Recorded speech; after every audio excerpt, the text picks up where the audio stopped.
Hello. Welcome to the Daily Reddit, where people share their experiences with malicious compliance. Only do what is in my job title? Fine, good luck paying employees. So, I work for a construction company as an inventory admin.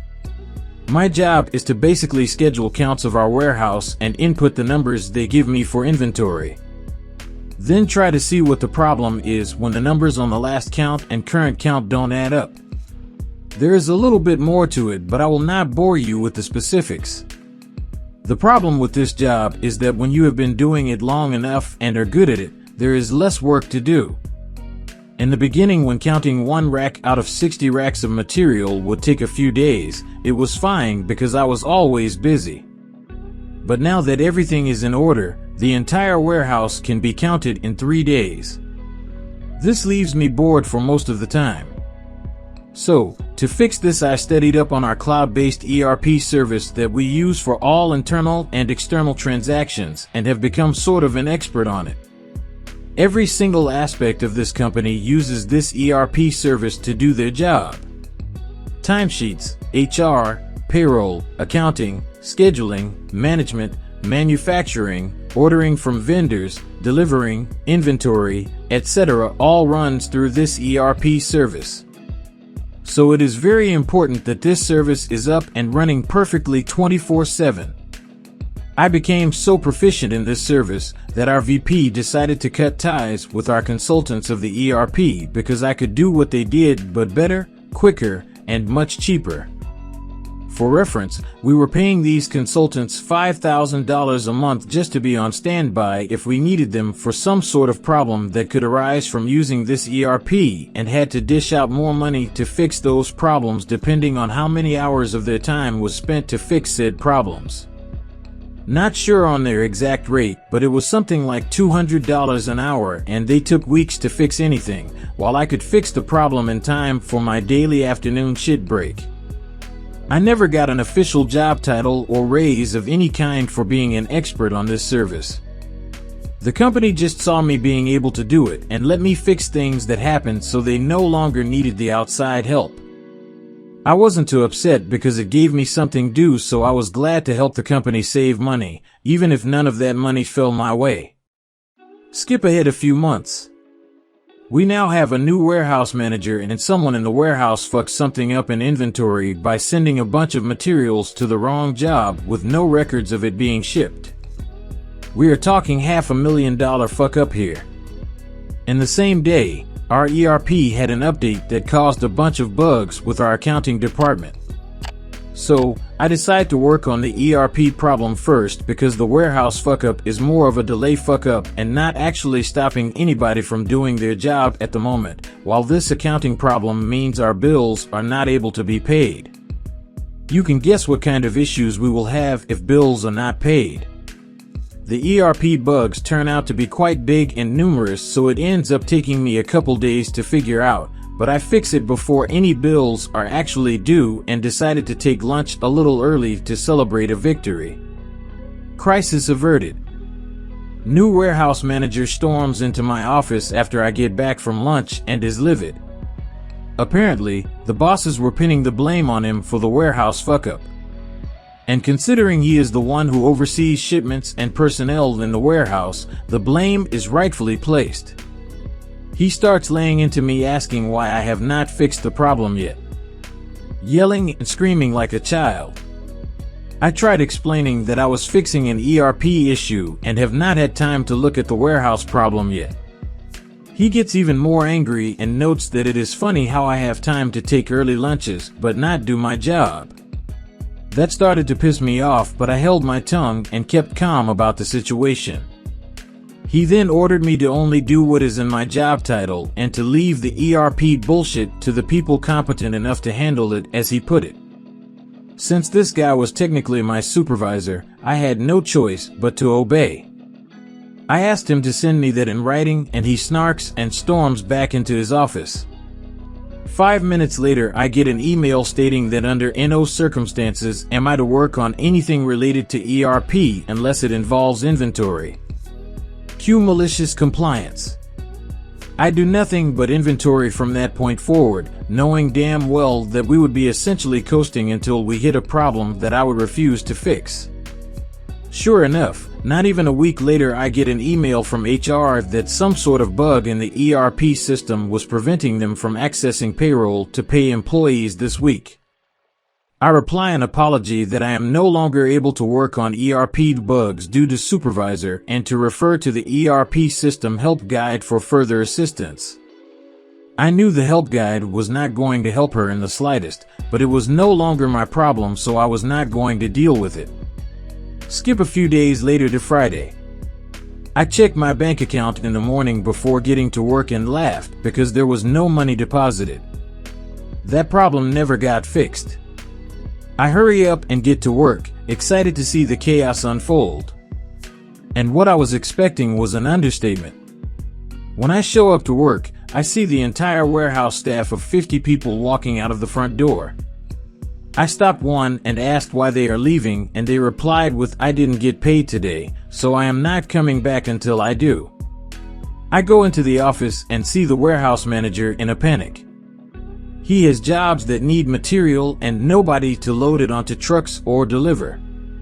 I ask him if he needs help with anything, and he just screams at me to leave his office because he is getting phone calls out the ass from superintendents of jobs asking why our material has not arrived yet.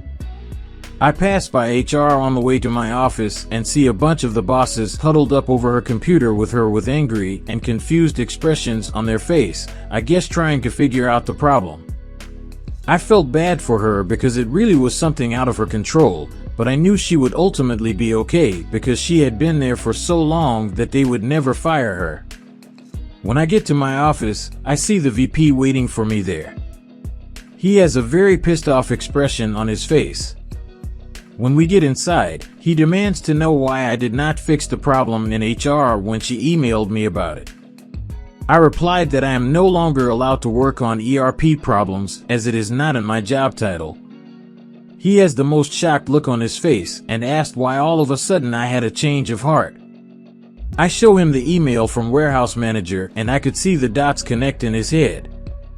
He immediately storms out and I see him heading straight to the warehouse manager's office. They were in there for a few hours, but eventually he comes back to my office. He seems calmer now and asks me politely if I can fix the problem in HR and if I can resume fixing the ERP if needed. At this point, I liked the relief of responsibility and told him I would only do it if he put it officially in my job title along with a raise. His calmness turned to anger again and he says, "I cannot believe you," as he storms out and returns to his office. A few hours later, he sends out a mass email that he has hired the old ERP consultants to fix the problem and that next week, everyone would be paid for the money they are owed, along with the money they earned if they return to work. This one surprised me as he would rather pay over $60,000 a year to consultants than give me a few extra bucks an hour for better work. I think he expected me to change my mind and just do it for my own paycheck, but I decided to wait because I knew how these consultants were, and if they managed to fix this problem in a week, I would streak naked through the office. Most of the warehouse staff agreed to return, but were still upset about not getting paid. Sure enough, next Friday comes around. Nobody gets paid again. At this point, it is becoming a real problem and the entire staff is becoming agitated. They have bills to pay. I even heard a bunch of the warehouse talking about some competitors nearby they could go work for. At this point, I even considered just fixing the problem because the warehouse didn't deserve to be treated like that due to poor management. Maybe I am the asshole here for this, but I am severely underpaid and can barely afford my apartment. There is no reason I should do extra work for free. That same day, the VP returns to my office and hands me papers. These papers said that I would be promoted to a newly created position that dealt with inventory/ERP upkeep. It would be its own department and he would be my direct supervisor, also came with a hefty raise. All I had to do was sign and agree. I looked up at him after reading the paper and he had the saddest look on his face. "Please just sign it," The consultant said it would take them weeks to get around to fixing it due to the high volume of clients they have taken on, and we cannot keep skipping paychecks. I happily signed it and immediately got to work on the HR issue. Managed to even fix it that same day. It was just a simple problem with the permissions of HR and payroll in the ERP due to the update. Work during my planned vacation? Then have to pay me extra when I leave. I'd been working at this company for about 3 years.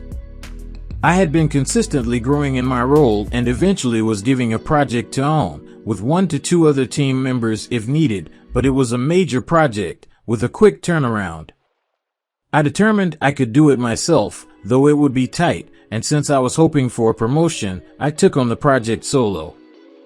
I was able to deliver the project slightly ahead of schedule, and with better quality than expected, which allowed us to make a huge sale.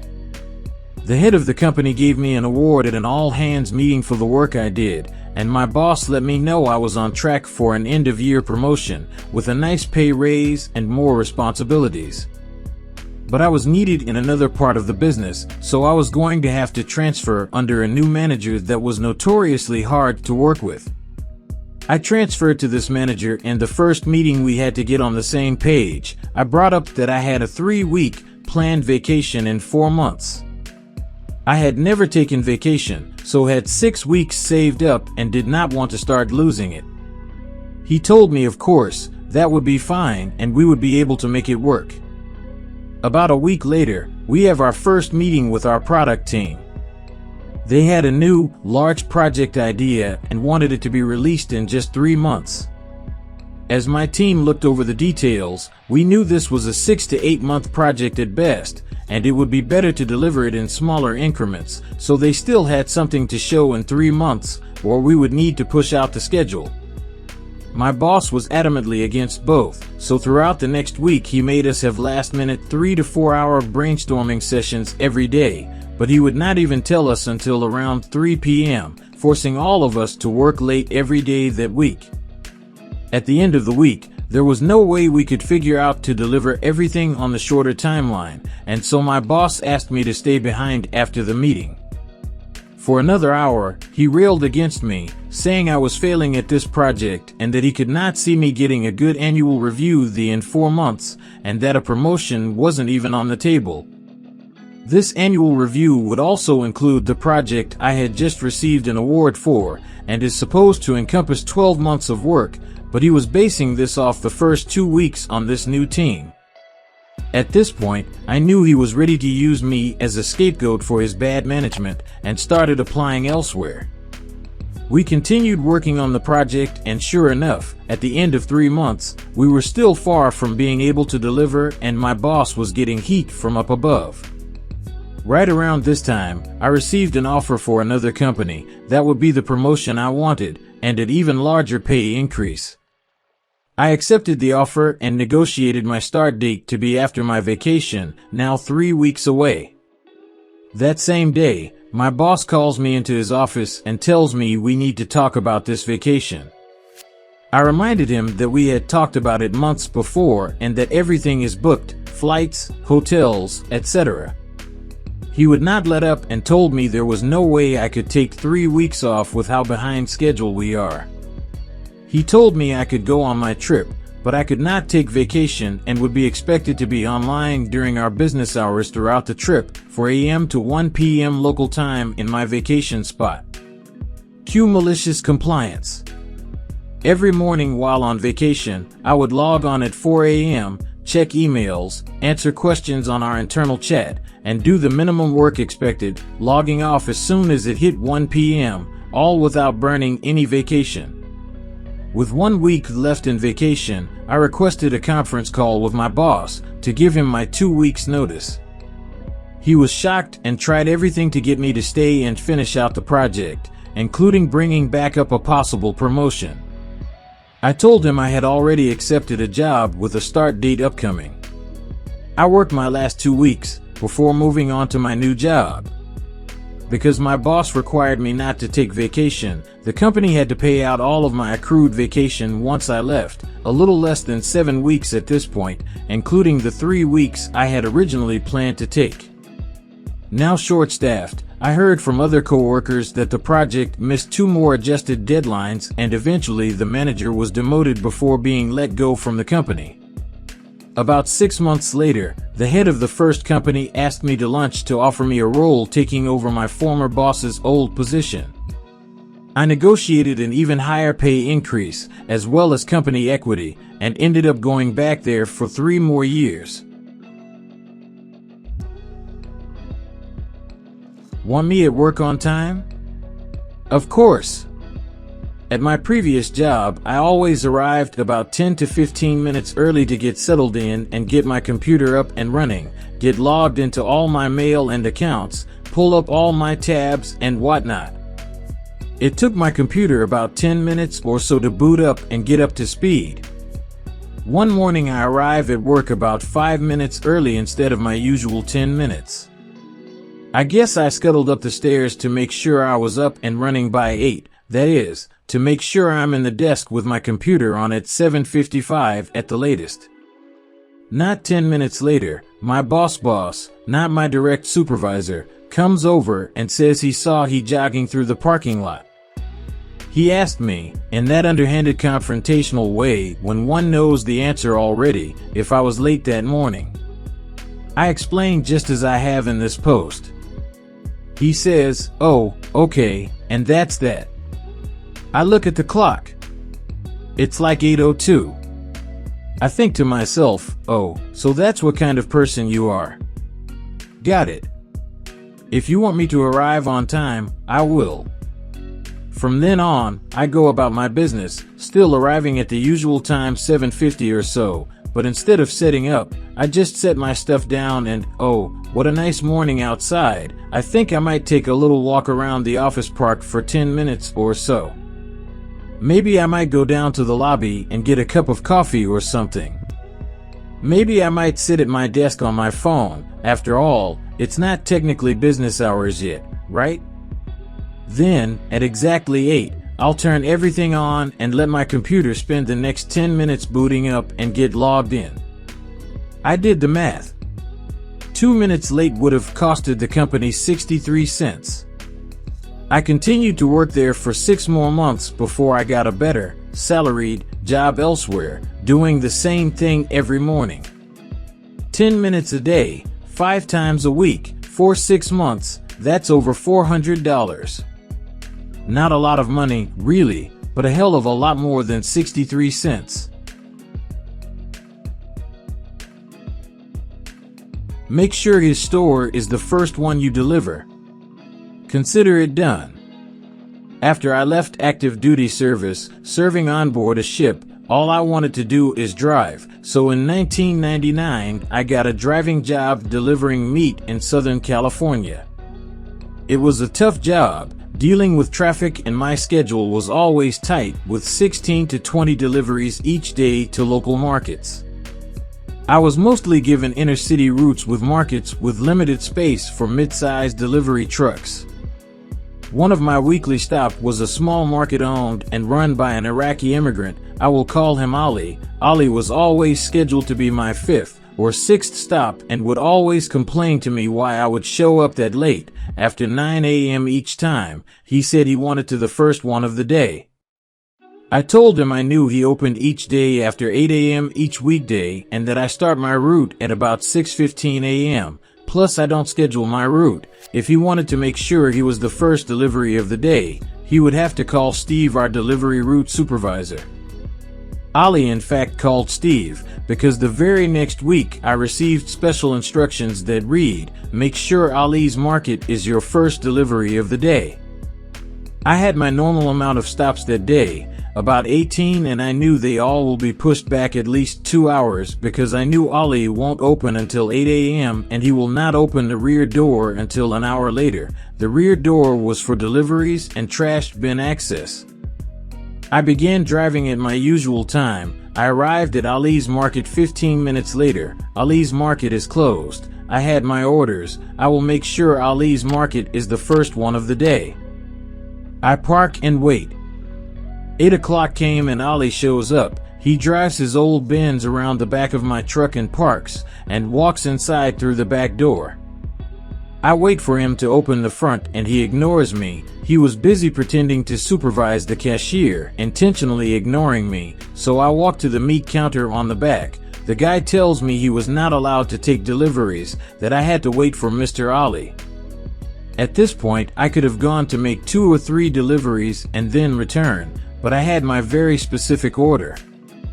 As I was walking towards the front to exit the market, I grabbed a newspaper, paid for it, and then told Ali, who was just standing there looking at me, "Let me know when you are ready to take your order. You know where I parked." Ali didn't say a word. He was apparently taking revenge for all these years for his small city market not being the #1 priority of a meat distributor who delivered beef, pork, chicken, cheese, and other refrigerated products from over 12 distribution points throughout the United States. Steve arrived to his desk right after 10 a.m. The first thing he saw on his computer screen was an alert of my truck sitting inert for 4 hours. He called me all in a rage, demanding I explain to him why my truck was sitting for all that time. I explained that I was following his order to make sure I delivered to Ali's Market first.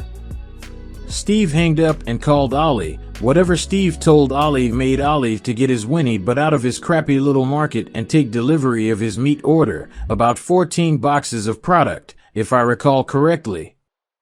I then began to rush through the rest of my stops, not wasting time at all, and at the end of my day I was the last driver back to the warehouse. I got an extra $80 on overtime because Ali cried for not being the first delivery of the day. I never returned to see Ali again. Apparently we dropped his whinny butt as a customer.